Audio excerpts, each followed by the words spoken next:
नमस्कार मित्रों, मैं डॉक्टर योगेश व्यास। आज हम पितृपक्ष 2024 के विषय में बात करने जा रहे हैं। मित्रों, इस वर्ष पूर्णिमा तिथि की शुरुआत 17 सितंबर को होने जा रही है, लेकिन पूर्णिमा पर ऋषियों का तर्पण करने का विधान माना जाता है। इसलिए पूर्णिमा तिथि के श्राद्ध को ऋषि तर्पण के भी नाम से हम लोग जानते हैं।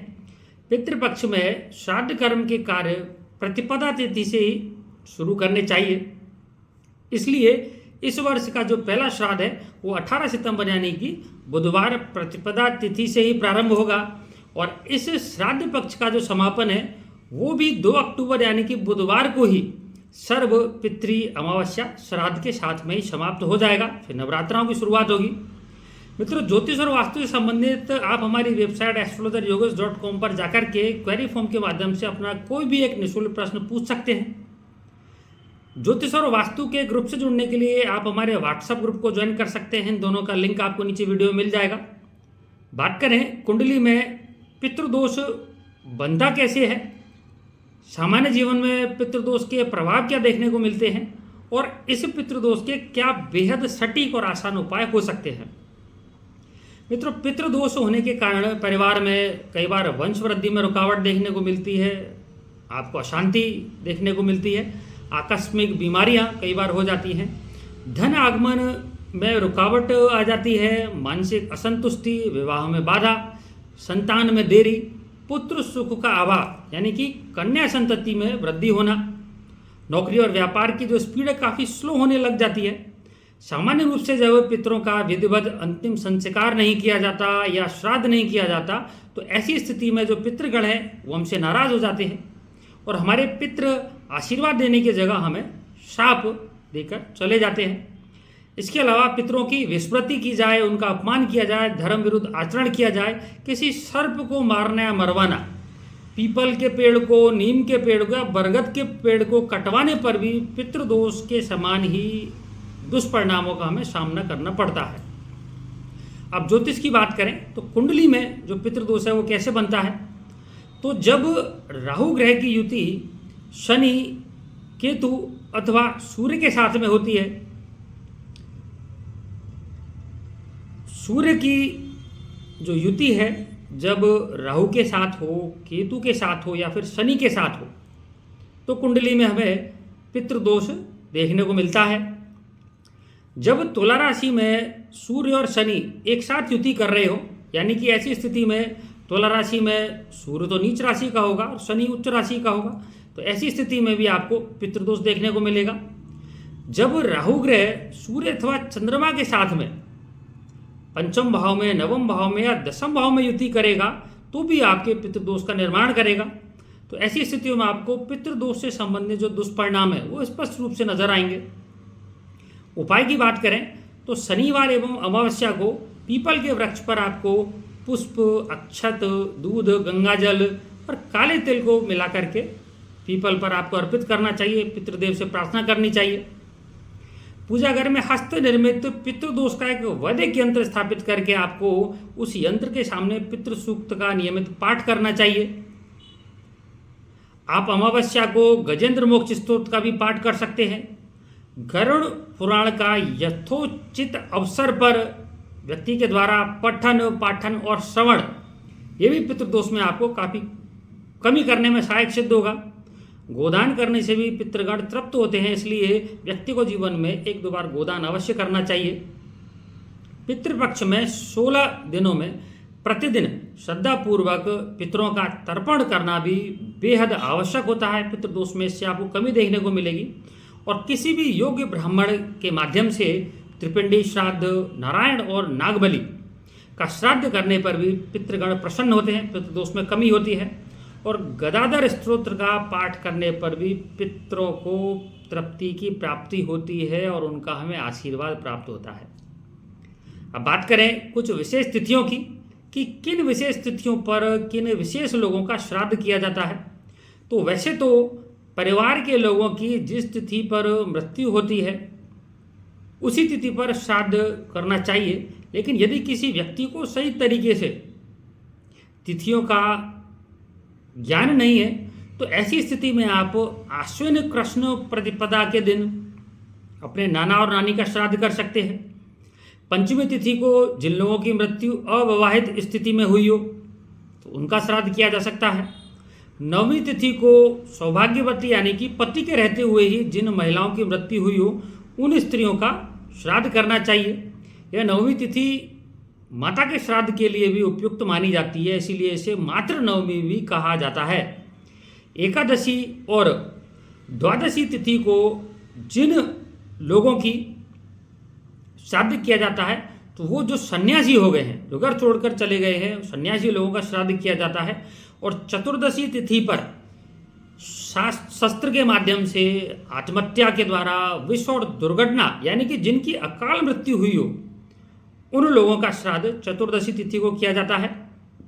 और सर्व पितृमोक्ष अमावस्या जो तिथि है उस पर जब किसी कारण से पितृपक्ष की अन्य तिथियों पर पितरों का आप श्राद्ध नहीं कर पाए हो या श्राद्ध करने से आप चूक गए हैं तो इस तिथि पर यानी कि सर्व पितृ अमावस्या के दिन आप पितरों का श्राद्ध कर सकते हैं। और इस तिथि पर पितरों का श्राद्ध किए जाने पर आपके संपूर्ण कुल के श्राद्ध को मान लिया जाता है। तो मित्रों, अब हम श्राद्ध पक्ष की एक बेहद सरल विधि के विषय में बात करते हैं। घर पर खीर आप बनाकर तैयार कर लीजिए। गाय के गोबर के कंडों को जलाकर पूर्ण प्रज्वलित कर लें। प्रज्वलित कंडे को शुद्ध स्थान पर किसी बर्तन में रखकर खीर से 3 आहुतियाँ दें। इसके पास में ही जल का भरा हुआ आप लोटा रख दें। इस द्रव्य को अगले दिन किसी वृक्ष की जड़ में डाल दें।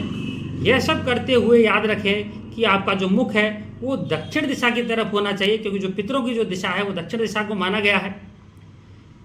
इसके साथ ही जनेऊ बाईं तरफ यानी कि दाहिने कंधे से बाईं तरफ आपको ले जाना होगा। भोजन में सर्वप्रथम गाय, काले कुत्ते और कौए के लिए आप ग्रास अलग से निकाल कर उन्हें खिला दें। इसके पश्चात ब्राह्मण को भोजन कराएं, फिर स्वयं भोजन करें।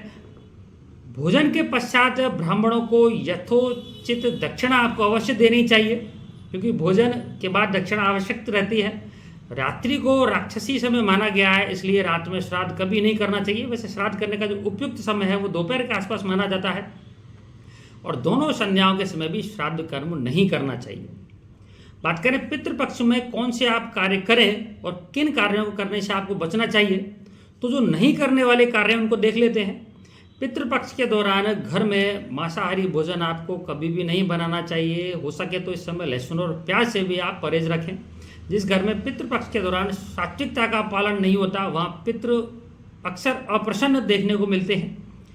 पितृपक्ष में श्राद्ध कर्म करने वाले व्यक्ति को इन दिनों बाल और नाखून भी नहीं कटवाने चाहिए और ब्रह्मचर्य का भी पालन करना चाहिए।